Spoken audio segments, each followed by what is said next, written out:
That was good. Look at you. I'm pretty good. You're on fire tonight. I'm not meaning to be. Aren't you, though? Aren't you? I don't know. It's the IDP show, now you know. Welcome to the IDP show. I'm your host, Josh Raymer, joined in the Sode Shack tonight, Adam Markham. We are here during the tail end of a very sloppy but entertaining Chargers-Eagles Monday Night Football game. We're actually watching the Monsters, Inc. feed, in case you were wondering what's keeping Adam so glued to the television right now. That's right. Yeah, free football. Love to see it. Little overtime action. You've got some bets you're sweating out here. Yeah, probably not going to happen. Typical Monday night in the Sode Shack, I feel like. Yep, business as usual, but playoff time. Playoff time is here, Addy. It is here, man. We have finally made it. For most leagues, Week 14 is the end of the regular season. Weeks 15, 16, and 17 are the playoffs. So we're here. You're the 2 seed in our main Dynasty League. I had a chance to win and get in because our buddy Nico lost this week to Bobo. So if I was going to win, I would be in over Dr. Leesus. But Dr. Leesus put a spanking on me this week. Had my worst week of the season. So that's just fantasy football. That's how it goes. That is how it goes. Yeah, it'll humble you. But sometimes it doesn't matter what you do. Right. It feels a little luckish. So this is kind of a perfect summation of what this season has felt like, that I'm depending on Jalen Hurts and A.J. Brown and a lot of these Eagles players. And I see on Twitter that Jalen Hurts has thrown an interception and had a fumble on the same play. So that Nice, yeah. kind of sums it up how it feels. Was it like a -5 for you? I think it was a -5, yeah. So that was fun. I'm sure if I looked right now, he's probably got single-digit points. Yeah. So good stuff all the way around. That's got to be one of the only times that's happened this year, right? Going back to, I think, 1978, I think, I saw on Twitter. Oh, wow. It's been a long time. Damn. Congrats, So, Josh. Thank you, man. I'm happy to be here, happy to be part of this historic moment. Someone said, I'm thinking that play should just be called like a Jameis or like a Winston, right? Because if I said, which quarterback in recent NFL history has had a fumble and an interception on the same play, Jameis Winston's the first guy that comes to mind, right? Right. Will Levis, too. Will Levis, yes, our meme king would be another great choice. But those are the two. But those are the two, and that's the list. And, so you can call it a Levis or you can call it a Jameis. I think either way, that pretty much covers it. But we're glad you guys are here. Jameis Levis. A Jameis Levis? Pretty good. I think that's pretty good. I think that's what we're going to call it. So if you were a victim of a Jameis Levis tonight or not, we're glad you're here. If you made it in the playoffs or not, we're glad you're here. This is the Week 14 IDP recap. We're going to be talking through some of the headlights, highlights, all the lights, limelights, spotlights from Week 14.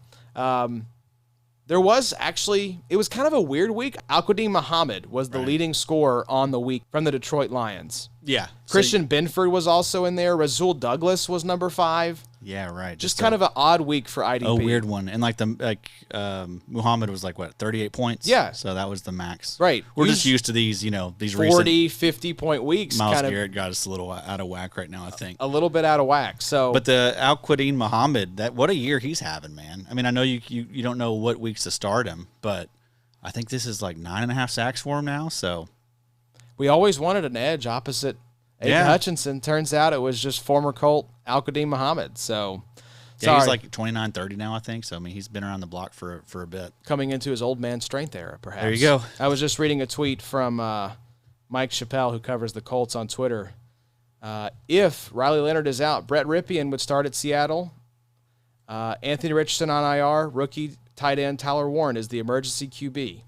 That'd be fun. I would actually prefer that over Brett Ripien. Can we just skip the Ripien part of this and go straight to Tyler Warren? Wildcat with Warren and Jonathan please. Taylor would be sick. That's all I need. I don't want. We don't need any more of the Ripien experience. So, Addy, you were kind enough to get in the dock and do some work tonight. And headline you drew out: rookie DBs winning people some leagues. Pretty good. You love to see it. That actually kind of rhymed as well. I know. Poet didn't know it. Didn't know it. Nick Emmanwori. This is a situation where you could feel the momentum building for Emmanwori. Julian Love goes out, but came back this week. Didn't matter. Nick Emmanwori was all over the place. 6 tackles, a sack, 2 TFLs, a QB hit, an INT, a PD, and a blocked freaking field goal, y'all. 35.8 fantasy points. Sheesh. Nick Emmanwori, take a bow. But I also want to give some love to a guy you shouted out. I think he was pretty high in your fantasy playoff confidence rankings. Yeah. Kevin Winston Jr., speak on it. Ballin'. 5 tackles, 2 TFLs, 2 QB hits, 2 PDs, 23.75 points in Week 14. Over the last 4 weeks, Winston is averaging 16.1 points per game. This is 4th best among all safeties. Xavier Woods has returned. It hasn't mattered. They got Winston pretty much playing the slot. So another cool thing in our RSO league. Also, one of the sneakiest moves of the year for your boy. Yes. Winston was out there on waivers. Oh, my gosh. Week 13. Make me sick. Picked him up, extended Week 14. Oh, that was the deadline. That was the deadline. Yeah. Look at you. So. Just manipulating the system, folks. Some people are saying that was like a top 3 sneaky move for me this year. I don't know. So. I think number 1 is still starting all the kick returners in the wide receiver slots. That was good. That's one of them. But there's a lot. I mean, I think there's a lot. There's so many to choose from.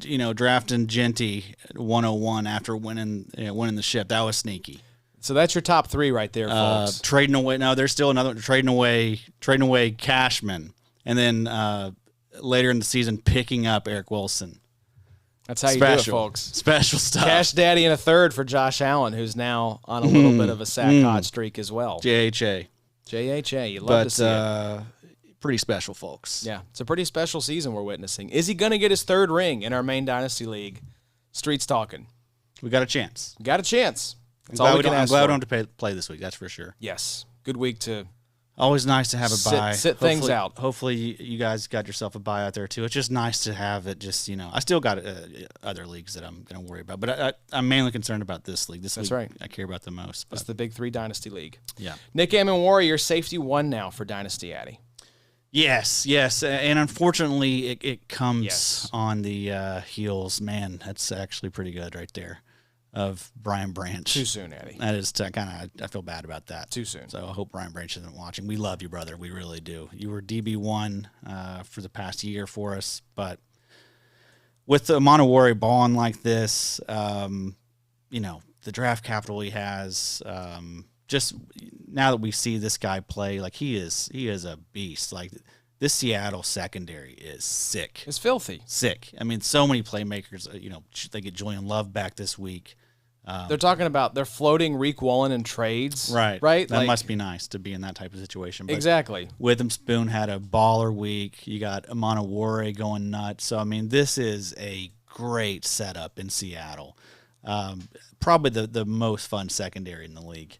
But, yeah, I mean, Emmanwori, DB1, I'm not really sure that it's really close now. With Branch out of the picture, who even would be Cam is in the mix, yeah. But still, I don't think he has the ceiling that Emmanwori or the consistency that Emmanwori is going to give us. Right. He feels like just more consistent. He feels like V2 Derwin James. Yes. Sort of like this multifaceted safety. 120 to 140 tackles probably every single season. And you've seen 2 of our stalwarts kind of fall, I feel like, in Winfield and Buda Baker. Right. Just lack and of they're production. just getting, and older. Yeah, he's got like 4 or 5 years on those guys now. 7 on Buda, right? So, it's just there's really not a lot of people close to him at the moment. Tyke, if we love Tyke, but still, like there's still some concerns about Tyke, like long term. I just feel much better about Emmanwori long term. So. And we'll see what happens with Malachi Starks. We're still holding a candle for Starks. He'll be fine. He's in the mix. Like again, there's not a lot of like sexy up and coming safeties that are really difference makers. So safety's in a weird spot right now. Like even Kevin Winston. Like Kevin Winston's top 15 for me already. Right. So that just kind of tells you like where it's at. It's a bit diluted right now in terms of young safety talent. All the guys that we used to love, they're just getting older. Right? Aren't we all? Sure, it happens. Yeah. So. Safety in a weird spot, but Emmanwori and Winston, 2 bright spots for your IDP squads, especially in Week 14. He'll be a cornerback for me next season in RSL if he keeps up this slot usage. I was going to say he probably will, he's according getting close. to our alignment data, stay a cornerback, right? I think he's going to. He's a safety right now, but yeah, since Xavier Woods came back, he's been slot. So yeah. I know we get he'll that. get there. I know we get that question a lot, and that's sort of a hotly debated topic: is positional eligibility in your fantasy leagues. And obviously, with like a Travis Hunter situation, that's kind of a tough one to navigate if you're not able to make him dual eligible. But the way we handle it in our main league, we have the ability to override positions. We have defensive tackle, defensive end, linebacker, cornerback, safety. I worked with Macri to create essentially thresholds for alignment. If this player lined up in this spot more than X percentage of their snaps and they played a minimum amount of snaps, they would be considered that position. The only wrinkle to that is we do not move rookies. Whatever they're designated as their first year, that's what they stay as for the first year because we don't know. We want it to be based on data, and so we move those guys based on their alignment year to year. So we thank you for that. That's not the easiest job. No, it's not, and we probably miss a lot of guys. Oh, we definitely do. It's really like if someone suggests it, like, right? Makes a or suggestion. I'm looking through a roster and I'm like, shouldn't that be a? It happens a lot with linebacker. You don't typically see it, except for like defensive end to linebacker. That happens. Like Abdul Carter is a linebacker right now. I think in RSO he'll move to a defensive end, obviously. But like off-ball linebackers typically are good. Defensive end to LB or vice versa, and defensive end to defensive tackle can get a little tricky. Yeah, right. And then cornerback to safety can be a little tricky as well. So I think the Chargers just won the ball game. They just Maddie. did. I think they just won it on an interception. So thank you, Jalen Squirts, for being just 4 the absolute INTs. worst. I want to look this up to see how catastrophic this was for Mr. Squirts in a must-win matchup for your boy. Yeah, he didn't throw a touchdown, did he? I don't think so. I will say I had Anthony Richardson as the dynasty quarterback in that league, so definitely still like the trade, but man, just really frustrating to roster that guy, especially tethered to A.J. Brown. So let's not talk about it. Yeah, though. that's the problem with like the high-profile quarterbacks. The expectations are very high, so when they let you down, you know what I mean? You got to be – that's why you got to like – I prefer like the Goffs and the Sam Darnolds because like I know they're gonna right, but They're all like, the top dogs like Lamar Jackson's been butt. Yep. Josh Mega Allen butt, yes. has had his weeks where he's been terrible. The quarterback's in a weird spot this year. Kind of Joe feels Burrow like missed most of the year. kind of feels like linebacker where it's like, is anyone good? Like, do we feel great about anyone at this position? Yeah, at least for right now, it looks like it's still showing as 2:29 left in overtime. He has it's gone final. 3.8 points. Wow. In a pivotal Week 14 matchup for your boy. So needed about 10x those points. Got 4 interceptions, 1 fumble, 1 sack. He did have a fumble recovery, so I do have that going for me. That feels good. That's nice. That canceled out the fumble. The loss. fumble, yeah. It was that same play. Yeah, exactly. Right? Yeah. That's nuts. That helps. So let's talk linebacker developments before I begin to weep openly. And it was a good week to be a linebacker named Devin. The Devin-assance is continued so far in 2025. Devin Bush, 9 tackles, a pick, 26.65 points. Devin Lloyd, 8 tackles, a pick, 21.1 points. Devin White, 19 tackles, 19.25 points. Adding the all-Devin linebacker room for us, 14.4 points per game for Bush, 15.5 points per game for Lloyd, 14.7 points per game for Devin White. You're probably in the playoffs if you just did let me draft all the Devins linebackers. Yeah, if you're doing it for the LOLs, I think that's the way you go right there. Doing it for the memes, you're probably in the playoffs with that room. That's awesome. I mean, what a weird year. Truly, this, I think, encapsulates how weird IDP and linebacker in particular has been this year. Yeah, Devin White, probably the most surprising of the. Well, I don't know, man. Devin Bush doing his damn thing is insane. But both these guys really left for dead. What's really funny is you look at the tackle totals. Like, I'll actually pull it up right now, and you look at what these guys have done on the season. So stats for the season, fantasy points for Devin. Okay, so we have for Devin White 192 points, right? And he has 133 tackles on the season, Devin White, okay? Devin Bush, he's going to have maybe the most tackles of his career, right? Who, Devin Bush or Devin White? I'll double-check him here in a second. Devin Bush, 90 tackles, but literally 3 points off of Devin White's point total. So think about that for a second. And then so big plays for him. He's got some sacks. Devin Lloyd is only 22 points off Devin White's total by Big 3 scoring. He has 53 tackles. Wow. 1.5 sacks, a fumble recovery, 5 interceptions. That's insane. For Devin Lloyd. So just a weird way that these guys are going about getting their points. Yeah, he has. Yeah. Devin Bush has 2 sacks, a fumble recovery, a forced fumble, and 2 picks. Wow. I saw Devin Bush played like 88% of the snaps this past week. But yeah, I mean, still, like I don't think Devin Lloyd's been very up and down with the snap share, you know. I don't know that either one of them's gotten over 90%. This will be too many times. Devin White's highest tackle total ever, unless he gets banged up or goes out for the rest of the season in this next game. He has 133. His career high is 140. Coming off 19 tackles, Devin White. I mean, isn't that nuts? That's insane. I think, what was it Mike had in his article, like his 3rd game of the season, over 16 tackles. Wow, that's wild. Like, week 7 against Kansas City, week 9 against Jacksonville, and then, yes, 19 tackles against the Denver Broncos. Good for him, man, you know, because I'm sure there's a lot of bag holders out there of Devin White, you know. Like, this was a guy that was, like, I mean, he was a top. Dead and buried dead. He was a top 3 linebacker for the first 3 years of the show, you know. And then he just seemed like he fell off of a cliff, so.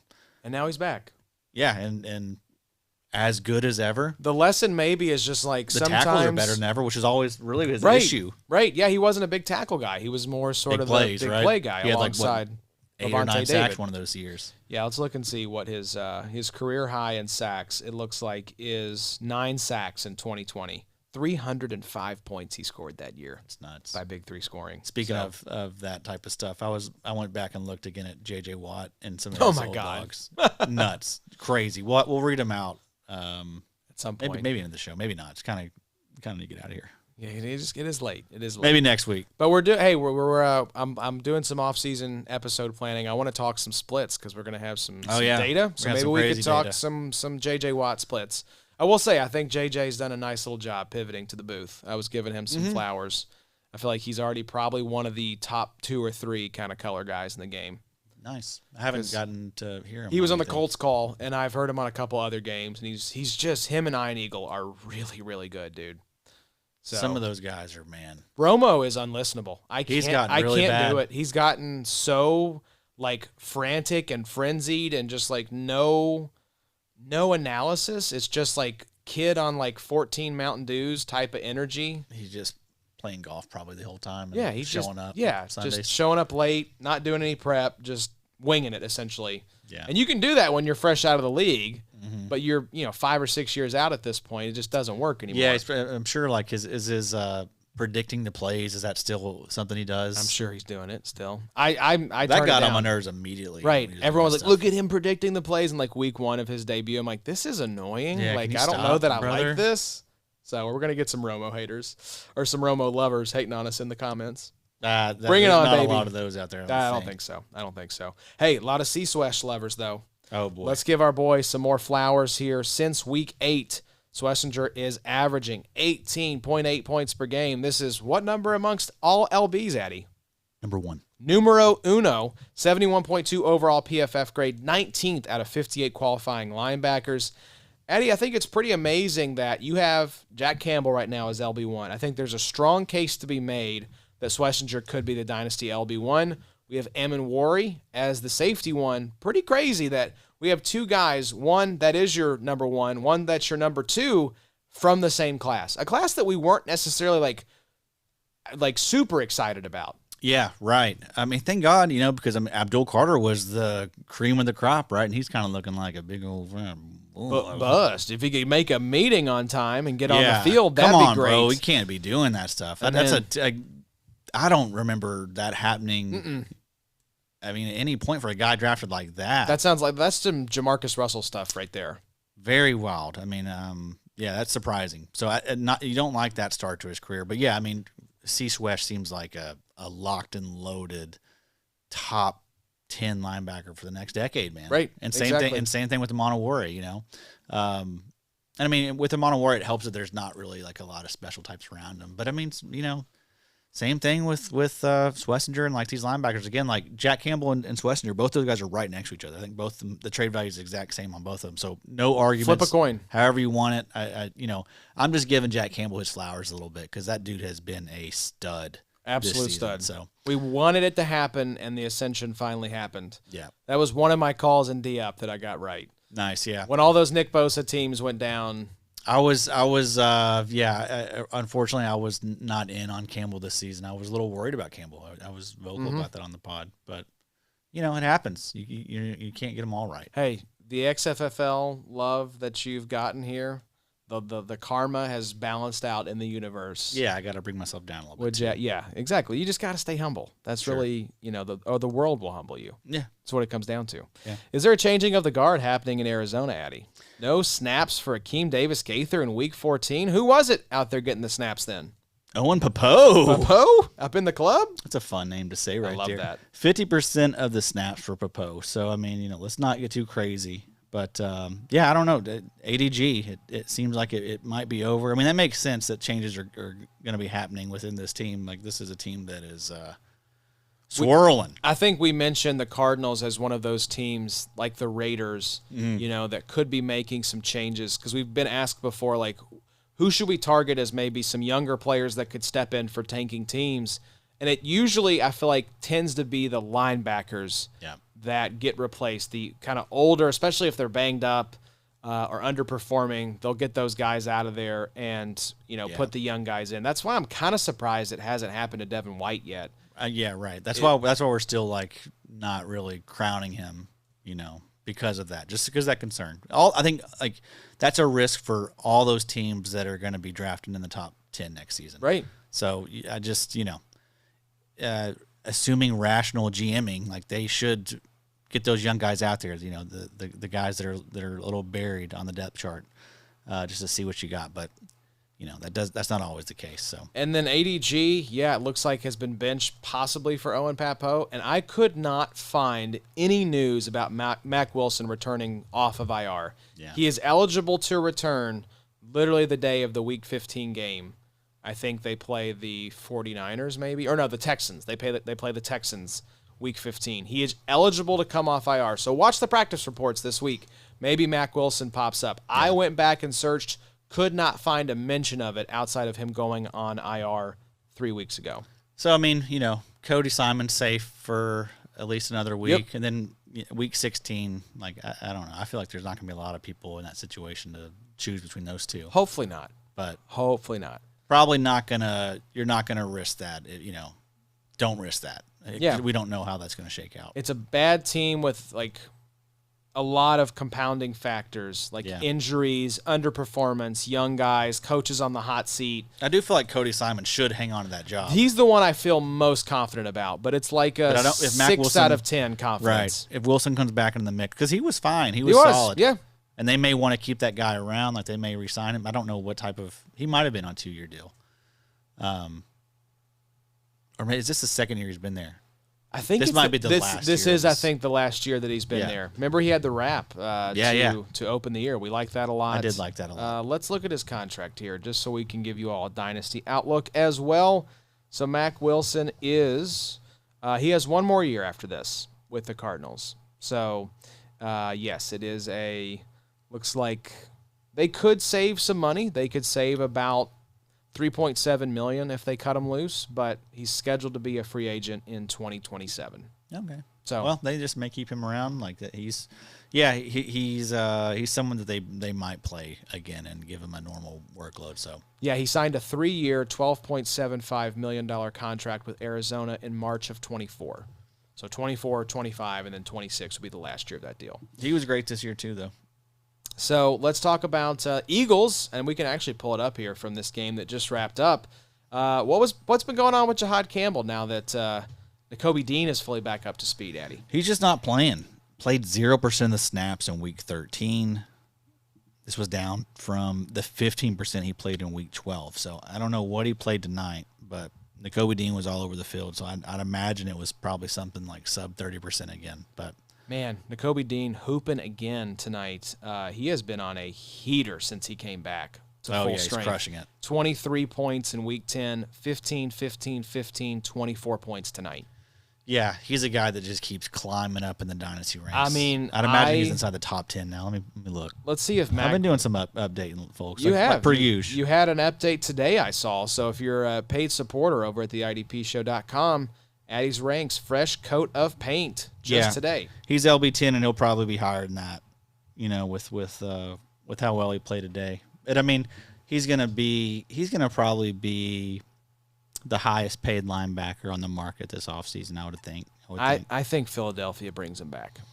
That will suck, though, for us. Yes, I agree. But it just feels like one of those things where it's like, I have a sneaking suspicion based off what happened this past free agency where it's like, here we go. Nick Bolton, Ernest Jones, Bobby Wagner, Levante David, Jamian Sherwood, they're all going to hit free agency, and not a single one of them did. I know. So it's like Quay Walker, Devin Lloyd, Nakobe Dean, welcome back to your existing teams, and we'll sort out who it is that actually makes it to free agency. Yeah, I hope it doesn't happen. Not great for content, but also it's like, come on, bro. Just get out of there. Get Jahad Campbell. Jahad Campbell's he's ready. He was playing great, before all this happened. Before old Nakobe went and ruined this for us. That's the only thing I'm thinking is, like, depending on what the money situation looks like, I could see Nakobe Dean. I don't think he's going to get a Zach Bond type of contract, like 3 years, $51 million, 17 per.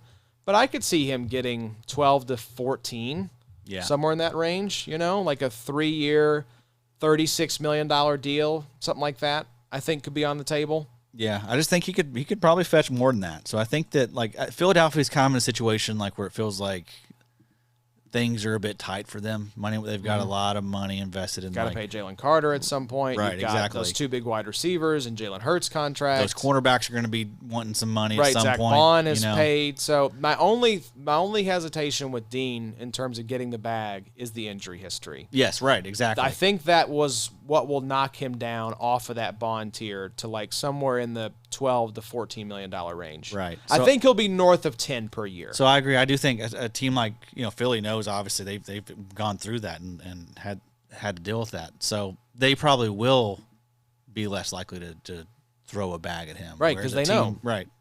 They're so like, I think he could. Maybe we could come out on the right side of injury variance where the Eagles are like, dude, we've just done this. Where Dean has missed more games than he's played for us, And also you got Jalen Phillips there, a guy that's also been banged up his whole career pretty much. So it's like, do you really want to start investing in these guys that are another injury away from like being really damaged goods? Give the bag to 2 guys with pretty lengthy injury histories. I don't think so. Doesn't feel like Philly. Doesn't feel like Philly. Wow. That was good. Look at you. I'm pretty good. You're on fire tonight. I'm not meaning to be. Aren't you, though? Aren't you? I don't know. 100% of snaps for Shaq Thompson, Week 14. LB 2-3 type if Terrell Bernard continues to miss time. It's that time of year, folks, so we're going to get into some old, kind of like gross names here, but it's just hold your nose and start them, especially, like we said, if Terrell Bernard is out. Something else I was thinking about, like, what if you are in a matchup where it seems like it could get lopsided quickly, Because that is like, we've seen a lot of these games get just, they're over with before halftime, and then your guy gets 40 to 50% of the snaps. You do need to look at that. Landman was out a lot for the Rams. Luckily, he got an interception, so you didn't really feel it. He had 1 tackle and 1 solo and 1 assist, I think is what he finished with. Right? I mean, that's, that can sink your playoff hopes. So you got to pay attention to likely game scripts. Yes. I would dock guys that have matchups against teams where they might be blowing out the other team and sitting in the fourth quarter, Like Devin Lloyd, same thing. I think him and Foye both maybe got some rest at the end of that game. There was a lot of guys that were getting rest this week. Yeah, because Colts, I think, were down at 20 points in the fourth quarter at one point before a late Riley Leonard touchdown. So Quay Walker back, though.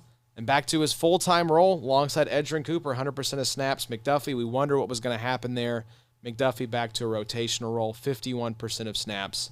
It's also, speaking of NFC North linebacker rotations, it's getting a little gross in Chicago, Addy.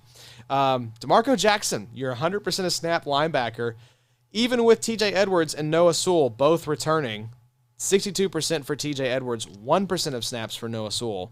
So, Rigatoni, you're out of here. DeMarco Jackson, I guess, is in. Now, we'll say... Very odd. Right. This is a team that's been solid, right? These guys have been good. These are not unproven assets here. Very strange. That when I saw that, I thought that has to be an error. That cannot be right. That it's DeMarco Jackson. TJ Edwards, I guess I can understand because like the injury stuff. So they're still just probably being cautious with him, like kind of like Matt Milano. The Bills are with him. You know, we'll just take it easy. Dre Greenlaw types. You know, they're clearly kind of concerned. So, yeah, I don't know, man. I'm not trusting any of these. That's the thing. It's like these, like Arizona, these situations. I'm just not trying to figure it out. No, I will just opt for safer options rather than roll the dice. And what happens if next week Noah Sewell's back to the full-time role? Right. And DeMarco Jackson is playing 50% of snaps. Well, and we mentioned like Tremaine Edmonds is coming back soon as well. He's eligible to come back week 16. So who knows what happens when he comes back? Right. So. Yeah, it's a mess. Dallas, though, starting to clear up perhaps a little more. Still a little bit of a mess, but at least DeMarvion Overshown is trending up. Season-high 76% of snaps in Week 14. I love to see this. Yeah. I love Agent Zero. It's so awesome having him back. It's been really cool to see him get back out there and just snatch that LB1 role from Kenneth Murray and Logan Wilson and all these other bums in Dallas. Yep. Yeah. So, every single week he's seen his role grow.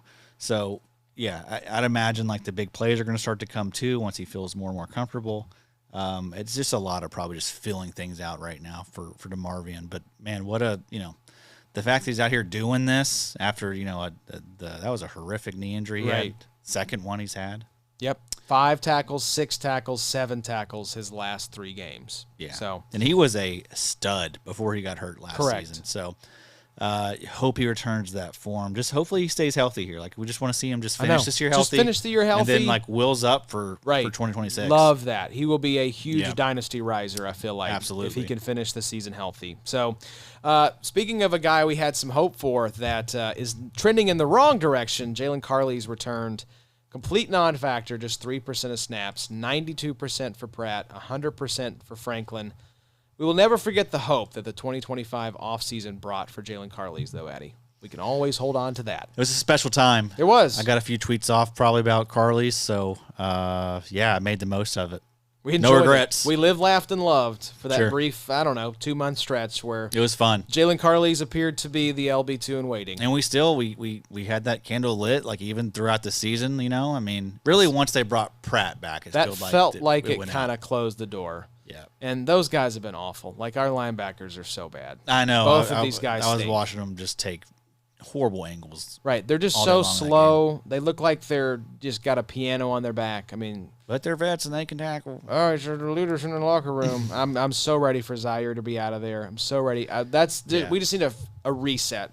A complete reset at the linebacker position. Damn, didn't it make you sick, though? You wish you could have like a C-swish. I know. Could have. Yeah.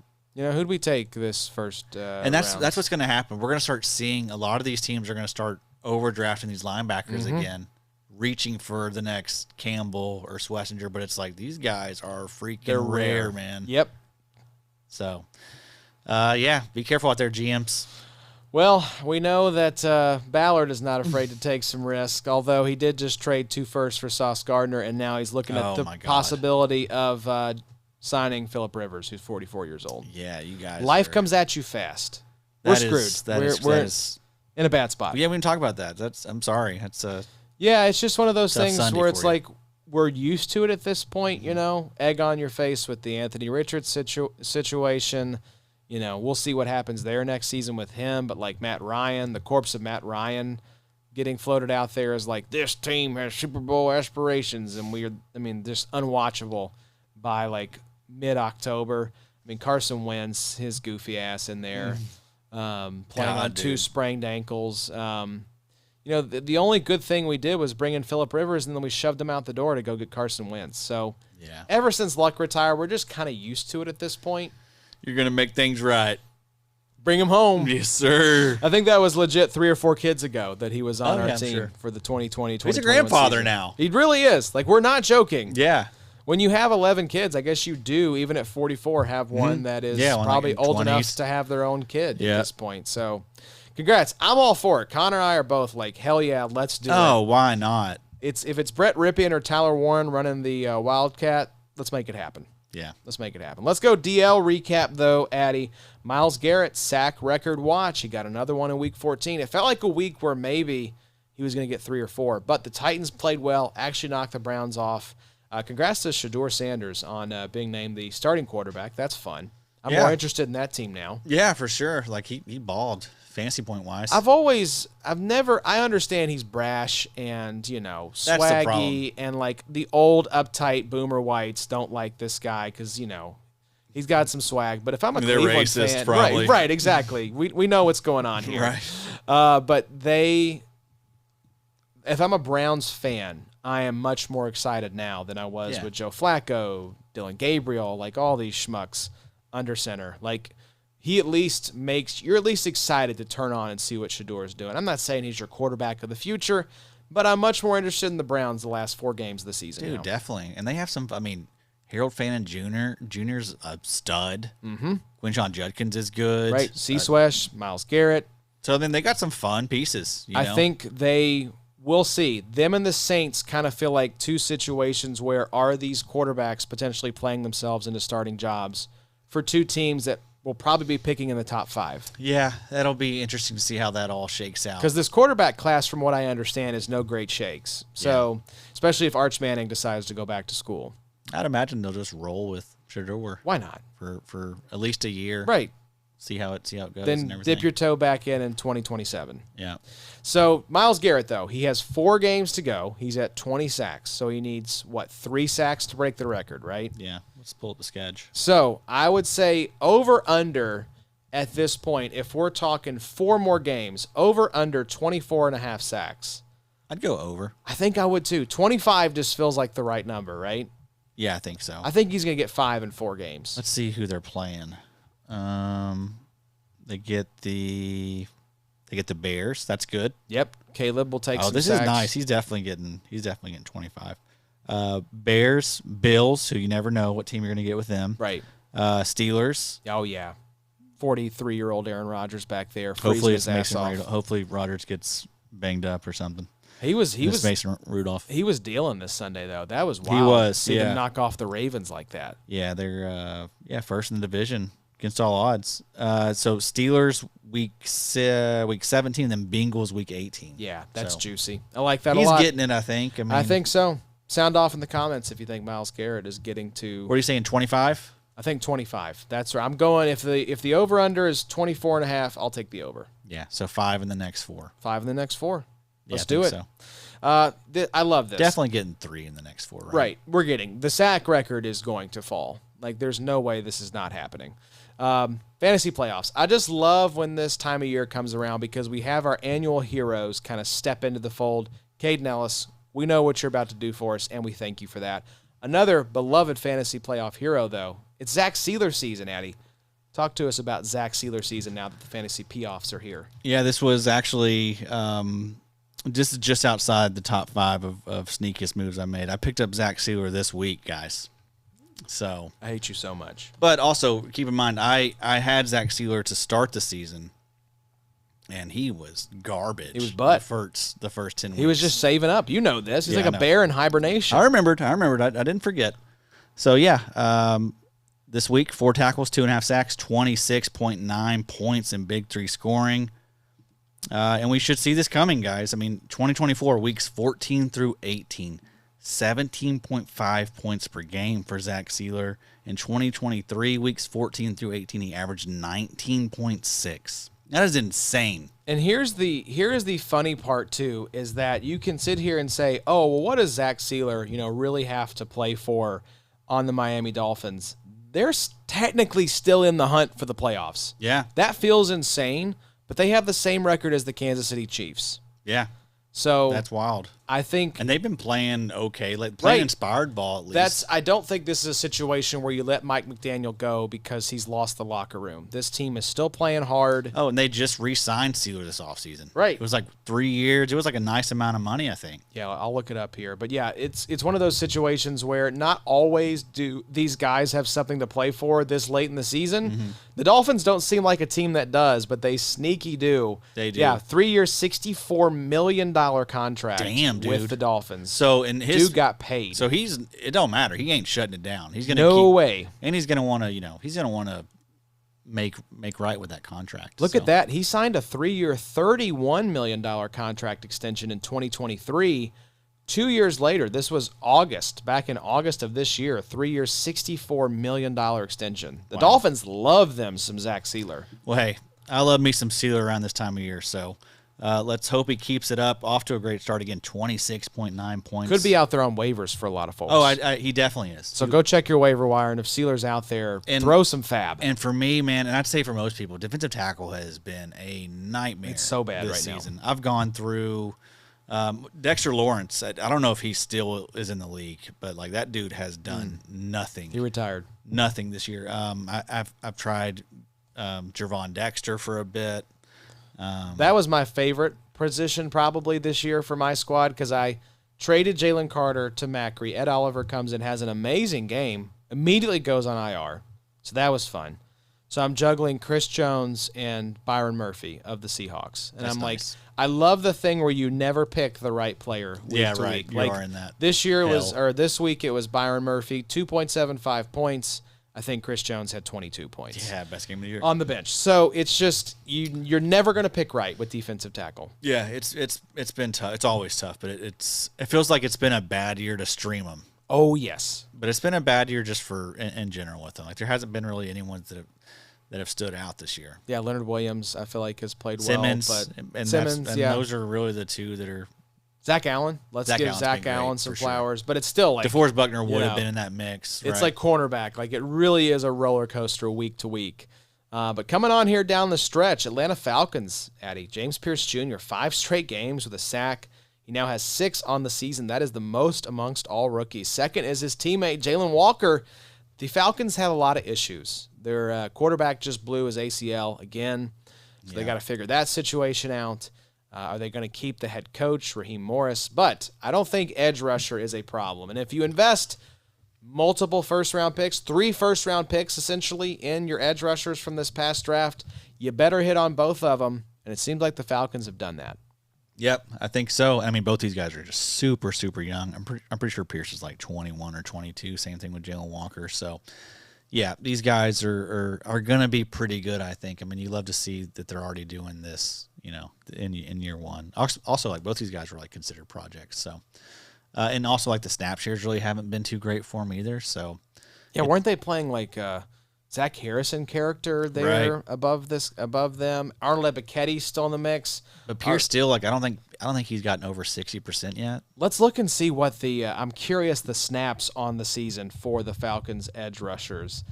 Because I feel like Ebiketie's probably still up there. Our boy D'Angelo Malone is probably still in the mix for some reason. Yeah, for sure. But let's look at defense here. Leading edge rusher, David Onyemata is the leading defensive lineman. Rook Orororo. Then James Pierce on the season, 51.48% of snaps. So, and that would have probably not been the case had Leonard Floyd stayed healthy. Yep, Leonard Floyd down at 41%. Jalen Walker's at 42.49. I'm getting this off a Pro Football Reference, but yeah, it's just. Let's see what his max. I like Football Guys do a great job with the snap share stuff. I always go through their stuff every single week and look at like the snap percentages. Has it ticked up at all for James Pierce here? Or is he still hovering around 50%? 59% this past week. 50% in week 13, 49% in week 12, 59% in week 11. That probably averages out to about 50% over the last month. His best week was 71% in week 8. So what happens if we see this guy actually ramp up to like 60, 70%? And we will, I think. I think so too. He needs to keep his head together and all that stuff. That's really the only concern with him. Yep. I mean, he was like tape-wise, like he was my favorite edge rusher in the class. I thought he was. A lot of character concerns. Yes. But that dude is just lightning quick. Right. So I think once his body develops, he's going to be a real problem. Love to see it. Congrats, Atlanta. You got something to build around. And that is, if you're going to make that investment, you better hit on it. And I think they did. So congrats. Especially after needing an edge rusher for approximately like 2 decades. Yeah. And Jalen Walker, I think, is going to be good too. Like they're kind of opposites. Like Jalen Walker's a guy that's going to be like super hardworking. I'm not going to have to worry about character concern stuff for him. So hopefully like those guys can like get together and just support each other. Yeah, just right. iron Be there for each sharpens other. iron, all the cliches. James Pierce, you got a big opportunity ahead of you. Right. Don't blow F this up, bro. Don't get in a car. Just have a chauffeur take you everywhere. 10 years. Just be cool here for 10 years. Just let's not tempt fate. Yeah. Let's keep our head on straight. Let's talk defensive backs. Addy, pour one out. Like you said, Brian Branch, torn Achilles. How far does he drop in Dynasty? Are we trying to buy? What are you willing to part with? How are you feeling on this? Because I know my answer, but you're always, I feel like, a little more aggressive on buying an injury dip than I am. Yeah, I mean, I'm okay with it. I do feel like, for one, it sucked. It sucks so bad. It was like a play that didn't even count. Right, because it was a false start, wasn't it? Yes, but Just a bummer. terrible. But I do think he's gonna be. I think he's gonna be okay. Like next year, you might not have him the first half of the I think season. you have to look at next year as just a lost season. Yeah, I feel like he comes back halfway through at least. And he's probably okay. But I mean, I don't think that it's gonna. I don't know. We don't have a lot of examples of high-end defensive backs. It just worries me with the backpedaling and just like, I don't know. The Achilles feel is extremely important for players who spend a lot of times going backward. Maybe Yeah. I'm wrong on that. Well, but with him, like in his usage, like he is kind of closer to the line of scrimmage, and he probably will be more so going forward now, right? I would think. Right. So So you're buying, yeah. but what are you paying? I mean, definitely not a second. I was thinking if I could get him for a fourth, maybe even 2 fourths. I don't know that I want to pay a third, though. I would pay a third. I would definitely pay a third. I don't know that I want to pay a third for a guy that I'm probably not going to see much return on in 2026. That's my concern is he probably starts the season on PUP, IR, misses at least the first month of the season. Maybe he comes back around Halloween. That's okay. That's just they're waiting for you. But then what does it look like once he's back? But what if it looks great? Well, it could look great. You know? And so that's the upside case you're making is I'm just banking on. We've seen a lot of guys lately that have dealt with Jalen Phillips look like he's back. Aiden Hutchinson is returning from a major injury. Like we've seen a lot of examples. Marvion Overshone. Exactly. So I'm just kind of I guess maybe that's where the optimism is coming from right now. But I feel like I don't know. I think he's gonna be okay. I don't think it's if he was an edge rusher, I would worry more about the Achilles. Because I feel like he needs it more for push off and like stuff like that. Jalen was an Achilles, wasn't he? He was an Achilles. So we saw. I mean, he's right. I'm not ruling it out. I'm just like, how long are you going to have to hold this bag before you start seeing a return? Yeah. That I think if you're if you're painting the optimistic case, you're like, what if he comes back for the back half of next season and looks great? Yeah. Like I would love to have a DeMarvion Overshone right now, surging for the back half of my season. I just think it feels bad right now, but it's really not that bad because you got Brian Branch, assuming he's still on your team. Right. You had him this entire year, and he was great. Yeah. I mean, for top 5 DB. Yeah, he was what we needed him to be. And then you're probably you don't have him for the end here, but you're gonna get him back next season. Hopefully he looks and performed as good as he was. So you are buying for a third. I have him. Yeah, I have his value still. He's going to continue to be bummed down. But I don't think he's ever going to get outside of like being worth less than a third.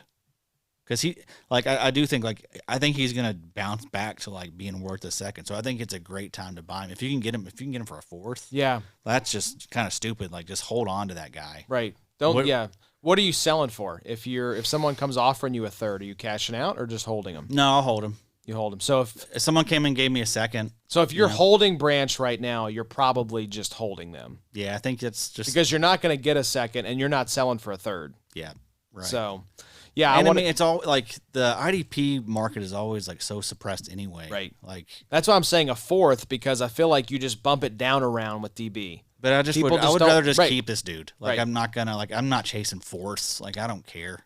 I think the only, and again, it's very hit or miss, but I feel like you can find some safety value in rookie drafts in the third and fourth rounds. Could have been a Emmanwori, right? So I mean, there are those situations like if it feels like I'm gonna have like an early third, right? Yeah, that would be like, and also if it's around draft time where I can start like kind of like trying to predict where guys are going to go. Doing mock drafts, you know what I mean? like check out the rookie mocks that we put out and see like, okay, Emmanwori should be there in like the 302 to 308 range or something like that. But what happens is Emmanwori goes 211, Right. 212, which And is then what happened in our draft, right? Exactly. So then you're just sitting there holding the bag, waiting for damn it. Emmanwori to come drop in your lap. So well, I guess I'll take Malachi, and he's not, it's not the same. No. But you think you did okay.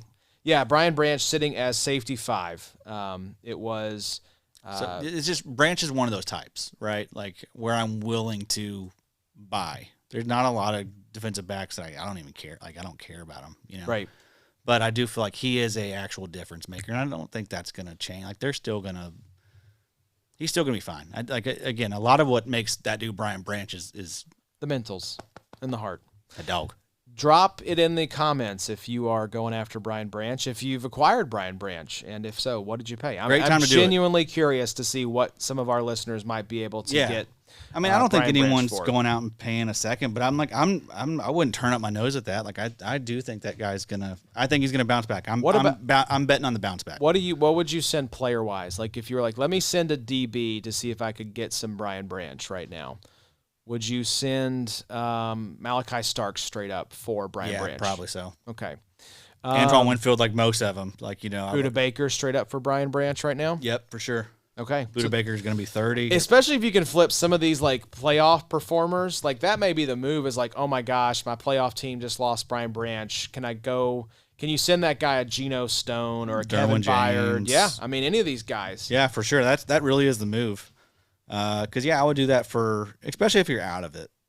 Yeah, the playoff team, if they need a Brian Branch replacement, which they probably do. Again, this is safety 5 on the season. So a potential playoff team just had a shot across the bow of like their, starting safety 1 just went down. Now's the time to pounce. Yeah, I mean, like I'm looking at the list, like literally almost all of them. Like Malachi Starks, I'd probably would do that one. Cole Bishop, I would do that one. Antoine Winfield, Xavier Watts. It speaks to, like you said, safety is just kind of meh right now. Yeah, and we, all these guys I'm mentioning, you can find these guys,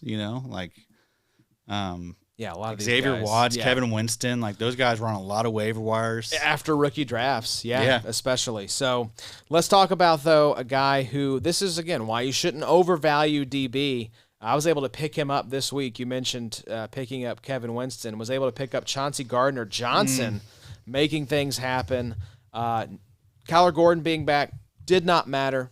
The CD Deuce was still making things happen in Chi-Town. I don't know that do you have a lot of confidence weeks 15, 16, 17 with this? I'm a little shaky, but I mean, I think, I think he's going to play. I think he's been playing 100% snaps, so I think he's going to have a snap share. It's just that's always the question with Chauncey. Does he get tossed for punching someone in the mouth? He does have that risk as well. He does carry. You have to weigh a lot of these things, right? There are a few guys that have that We risk. talked about game script. We talked about, with guys potentially, sitting the fourth quarter if their team's blowing the other team out or vice versa. We talk about bench risk with like a Devin White if the team starts to circle the toilet too much.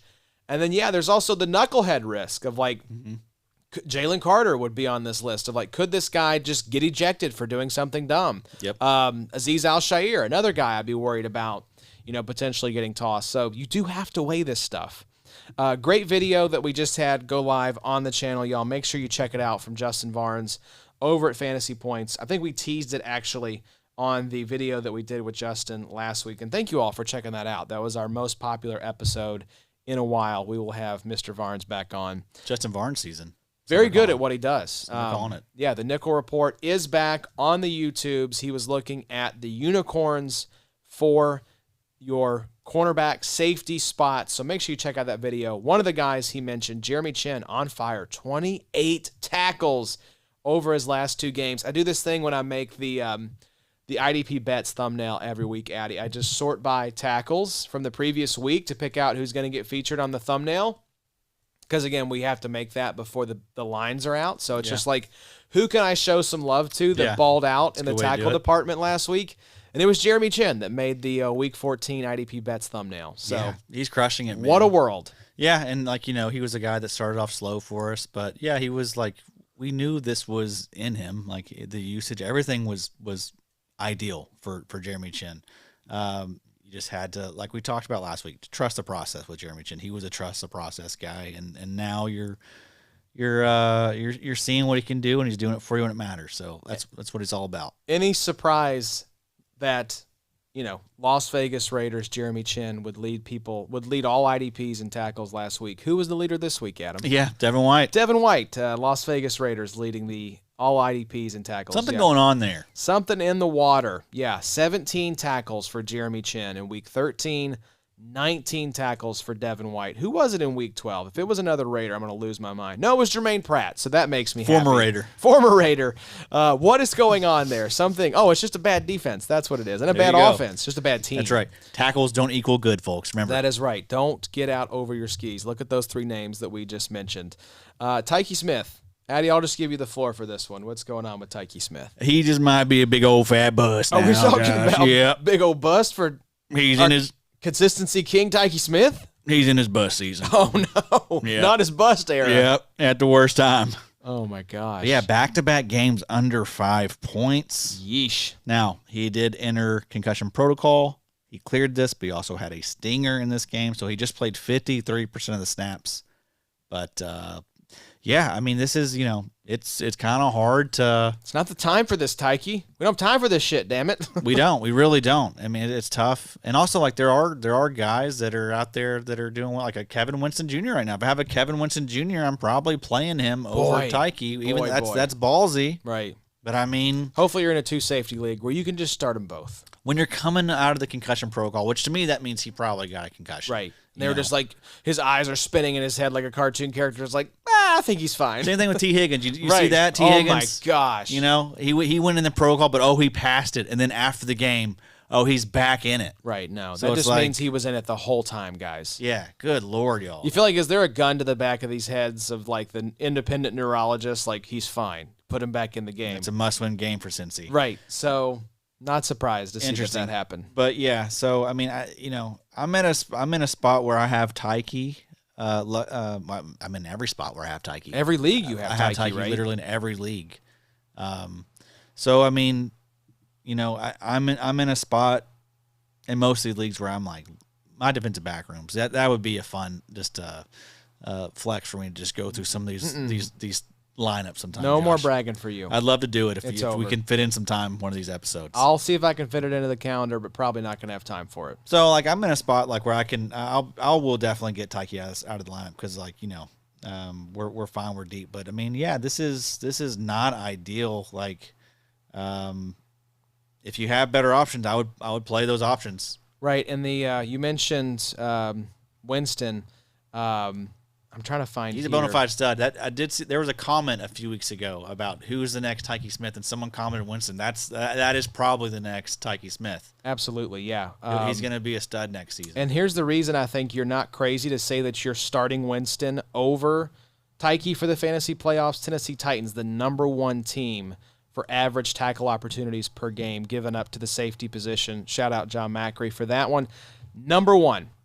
The 49ers, Chiefs, and Saints, 17.7 tackles per game allowed to opposing defenses. Wow. So Tennessee Titans, fire them up. Indianapolis Colts, Nick Cross, going to be a great start for you as well. But the Buccaneers are all the way down at 24. Okay. So lower, I guess, fourth of the league if you want to look at it that way. But I don't like the injury stuff right now. The stinger stuff, and that's a guy that's going to find contact. So it's just like, man, little concerned. I don't like it. Some injury risk I don't potentially. like it. And when you're coming off back-to-back, under 5, right? It's a little easier to do. You can justify it. He's going to score 35 points. 100%. That's how it goes. That's fantasy football. I think we're just creating an out for ourselves when it does happen. That it was the right call. I think risk-wise, it was the right call, folks. Yeah, let's see. Where are the Seahawks right now? Because we talked about Emmanwori. They're 19th on the list, 15.4 tackles per game. So kind of like a neutral matchup in the fantasy playoffs. So let's wrap up with the Seahawks, though. It was good to see Julian Love back. I still don't think we're putting him into lineups, though, Addy. Just 31% of snaps this week. I'm with you. I'll be interested to see how this DB room looks moving forward.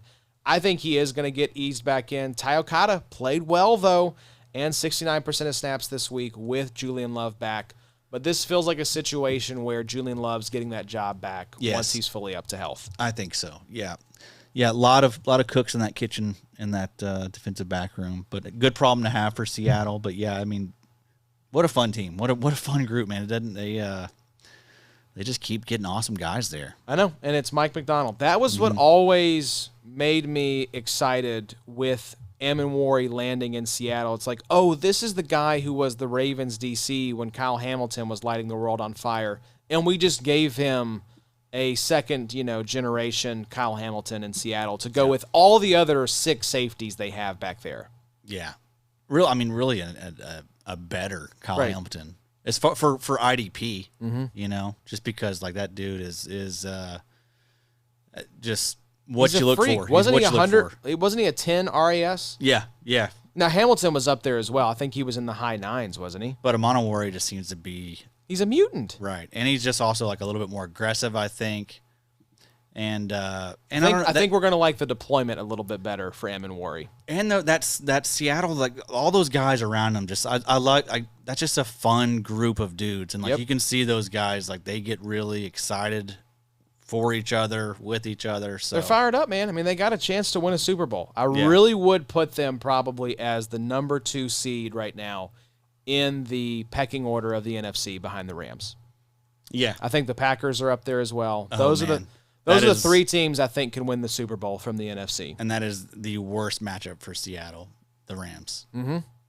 So I mean, we just saw it go tooth and nail a couple weeks ago.